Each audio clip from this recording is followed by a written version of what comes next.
ദൈവത്തിൻ്റെ അതിപരിശുദ്ധ നാമം ഈ പ്രഭാതത്തിൽ വീണ്ടും വാഴ്ത്തപ്പെടുമാറാട്ടെ. വീണ്ടും തിരുവചനമായ ദിവസത്തിലായിരിക്കാൻ ദൈവം നൽകിയ കൃപയ്ക്കായി സ്തോത്രം ചെയ്യുന്നു. സ്തോത്രം. ഇന്നത്തെ വചന ചിന്തയ്ക്കായി സദൃശവാക്യം 6-ാം അധ്യായം അതിൻ്റെ 16 മുതൽ 19 വരെയുള്ള വാക്യങ്ങൾ.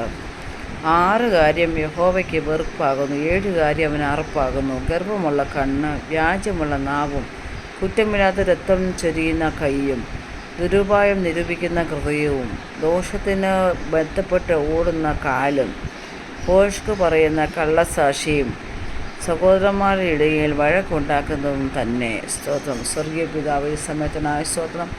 വചനത്തിൽ കൂടി നിങ്ങൾ സംസാരിക്കണമേ, ഇടപെടുമാറാകണമേ. കർത്താവേ, നിൻ്റെ വചനത്തിൻ്റെ ആഴം ഞങ്ങളെ ഗ്രഹിപ്പിക്കുമാറാകണമേ എന്ന് പ്രാർത്ഥിക്കുന്നു. കർത്താവിൻ്റെ വചനം ഞങ്ങളോട് അധീനമായി സംസാരിക്കണം, ഇടപെടുമാറാകണം. യേശുനാഥനെ ആമേൻ. സദൃശവാക്യത്തിൽ നമുക്ക് കാണുവാൻ കഴിയുന്നു, 6 കാര്യം യഹോവയ്ക്ക് വെറുപ്പാകുന്നു, 7 കാര്യം അവന് അറപ്പാകുന്നു. സ്തോത്രം.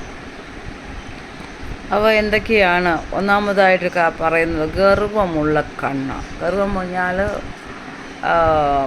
നിഗളം. സ്തോത്രം. മറ്റാരെയും കൂസാത്ത, ഞാൻ എന്തോ സംതിങ് ആണെന്ന് ചിന്തിക്കുന്ന ഗർവമുള്ള കണ്ണ്, അഹങ്കാരമുള്ള കണ്ണ്. സ്തോത്രം. വ്യാജമുള്ള നാവ്. രണ്ടാമത് പറയുന്നത് വ്യാജമുള്ള നാവ്. സ്തോത്രം. എന്ത് പറഞ്ഞാലും കള്ളം പറയുക, സത്യമൊന്നും പറയത്തില്ല, നാക്കെടുത്താലേ കള്ളത്തിന്. വ്യാജമുള്ള നാവ്. കുറ്റമില്ലാത്ത രക്തം ചൊരിയുന്ന കൈ. സ്തോത്രം. അതായത് ദോഷം പ്രവർത്തിക്കുക.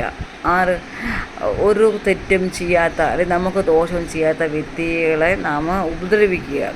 അതാണ് കുറ്റമില്ലാത്ത രക്തം ചൊരിയുന്ന കൈ. സ്തോത്രം. ദുരുപായം നിരൂപിക്കുന്ന ഹൃദയം. മറ്റുള്ളവർക്ക് വേണ്ടി എപ്പോഴും ദോഷം ചിന്തിക്കുന്ന ഹൃദയം. സ്തോത്രം. 4-മത് കാണുന്നത് ദോഷത്തിലേക്ക് ബന്ധപ്പെടുത്ത ഓടുന്ന കാല്. ആർക്കെന്തെങ്കിലും എപ്പോഴും എന്തെങ്കിലുമൊക്കെ ദോഷം ചെയ്യുന്ന കാല്, അത് ചെയ്യാൻ വേണ്ടി ഓടുന്ന കാല്. സ്തോത്രം. ഭോഷ്ക് പറയുന്ന കള്ളസാക്ഷി. മറ്റുള്ളവരെക്കുറിച്ച് എപ്പോഴും അപവാദം പറഞ്ഞു നടക്കുന്ന, മറ്റുള്ളവർ പോയിട്ട് മോശമായിട്ട് പറയുന്ന വ്യക്തികൾ, കള്ളസാക്ഷികൾ. മാത്രമല്ല 7-മത് പറയുന്നു, സഹോദരന്മാരുടെ ഇടയിൽ വഴക്കുണ്ടാക്കുന്നവർ. സ്തോത്രം. ഇടർച്ച ഉണ്ടാക്കുന്നവർ. സഹോദരങ്ങളെ തമ്മിൽ തെറ്റിക്കുക, വഴക്കുണ്ടാക്കുക.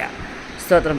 അപ്പോൾ ഈ 7 കാര്യം, ഒന്നാമത് നമ്മൾ പറഞ്ഞു കണ്ണ്, ഒന്നാമത് നമ്മൾ ഗർവമുള്ള കണ്ണ്, രണ്ടാമത് പറയുന്നു വ്യാജമുള്ള നാവ്, മൂന്നാമത് പറയുന്നു കുറ്റമില്ലാത്ത രക്തം ചൊരിയുന്ന കൈ, 4-മത് പറയുന്നു ദുരുപായം ചിന്തിക്കുന്ന ഹൃദയം, പിന്നെ 5-മതായി കാണുന്ന ദോഷത്തിന് വേണ്ടി ബന്ധപ്പെട്ട് ഓടുന്ന കാല്, പിന്നെ ഭോഷ്ക് പറയുന്ന കള്ളസാക്ഷി, 7-മത് പറയുന്നു സഹോദരന്മാരെ ഇടയിൽ വഴക്കുണ്ടാക്കുന്നവർ. 7 ഈ 7 കാര്യങ്ങളും കർത്താവിന് അറപ്പാണ്. സ്തോത്രം. ഹല്ലേലൂയ. അപ്പോൾ നാം നമ്മുടെ കണ്ണുകൊണ്ട്, നമ്മുടെ കാലുകൊണ്ട്, നമ്മുടെ ഹൃദയം കൊണ്ട്, നമ്മുടെ കൈകൾ കൊണ്ട് എല്ലാം എപ്പോഴും പെർഫെക്റ്റായി തീരണം. സ്തോത്രം. ദൈവം നമ്മളെക്കുറിച്ച് അതാണ് ആഗ്രഹിക്കുന്നത്. സ്തോത്രം. ഹല്ലേലൂയ. നമ്മുടെ കണ്ണുമായിട്ട് നമുക്കൊരു ദൈവസന്നിധിയിൽ കണ്ണുമായിട്ടൊരു നിയമം ഉണ്ടായിരിക്കണം. നമ്മൾ നാവ്, ഹല്ലേലൂയ, ഉപ്പിനെ രുചിയുള്ള മറ്റുള്ളവരെ വേദനിപ്പിക്കുന്ന ഒരു കാര്യം നമ്മുടെ വായിൽ വരാതിരിക്കാൻ മാക്സിമം നാം ശ്രദ്ധിക്കുക. നമുക്ക് പ്രാർത്ഥിക്കാം. കർത്താവേ, നീ എൻ്റെ അതിരദ്വാരത്തിന് കാവൽ നിർത്തണമേ എന്ന് പ്രാർത്ഥിക്കാം.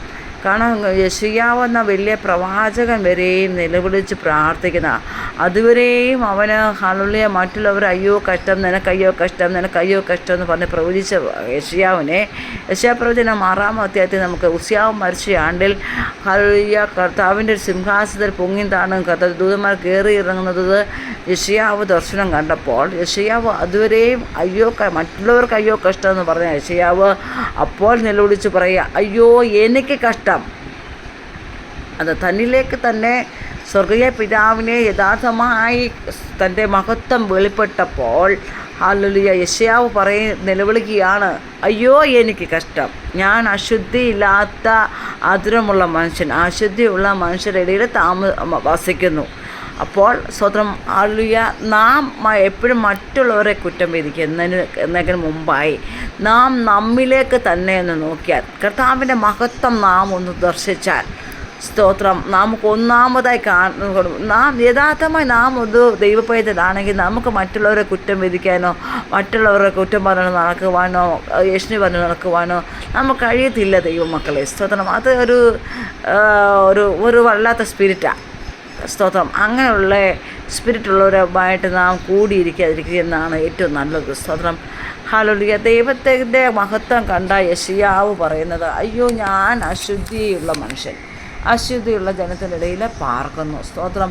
അപ്പോൾ മഹത്വം നമ്മളിൽ വെളിപ്പെട്ടാൽ, യഥാർത്ഥമായിട്ടുള്ള ദൈവത്തിലുള്ള മഹത്വം നമ്മളിൽ വെളിപ്പെട്ട് കഴിഞ്ഞാൽ നമ്മളിലേക്ക് തന്നെ നാം നോക്കുവാനിടയായിത്തീരും. നമ്മളെ കുറവുകളെ നമുക്ക് കാണുവാനും നമ്മളെ തന്നെ നമുക്ക് ക്രമീകരിക്കുവാനിടയായിത്തീരും. ഇവിടെ കർത്താവ് അവൻ്റെ വചനം പറയുന്നത് കർത്താവിന് ഏറ്റവും അറപ്പും വെറുപ്പുമായിട്ടുള്ള കാര്യം ആണ് 7 കാര്യങ്ങൾ. അപ്പോൾ ഈ ദിവസങ്ങളിൽ ഹല്ലേലൂയ നമ്മുടെ കണ്ണുകളെയും നമ്മുടെ നാവുകളെയും നമ്മുടെ കൈ, നമ്മുടെ കാല്, നമ്മുടെ ഹൃദയം ഒക്കെയും നമുക്ക് സൂക്ഷിക്കുവാൻ ഇടയായിത്തീരട്ടെ. സ്തോത്രം. കർത്താവിന് ഹിതമുള്ളത് മാത്രം ചെയ്യുവാൻ, കർത്താവിന് ഇഷ്ടമുള്ളത് മാത്രം ചിന്തിക്കുവാനും കേൾക്കുവാനും സംസാരിക്കുവാനും ചെയ്യുവാനും പ്രവർത്തിപ്പാനും ദൈവം നമ്മളെ സഹായിക്കട്ടെ. നമുക്ക് പ്രാർത്ഥിക്കാം. കർത്താവിൻ്റെ വചനപ്രകാരം, കർത്താവിൻ്റെ വചനം എന്ത് പറയുന്നു അതും പ്രകാരം ചെയ്യുവാൻ നമ്മൾ തന്നെ ഒരുക്കാം. അതിനായി ദൈവം നമ്മളെ സഹായിക്കട്ടെ. ഈ വചനങ്ങൾ ദൈവം നമ്മളെ അനുഗ്രഹിക്കട്ടെ. God bless you.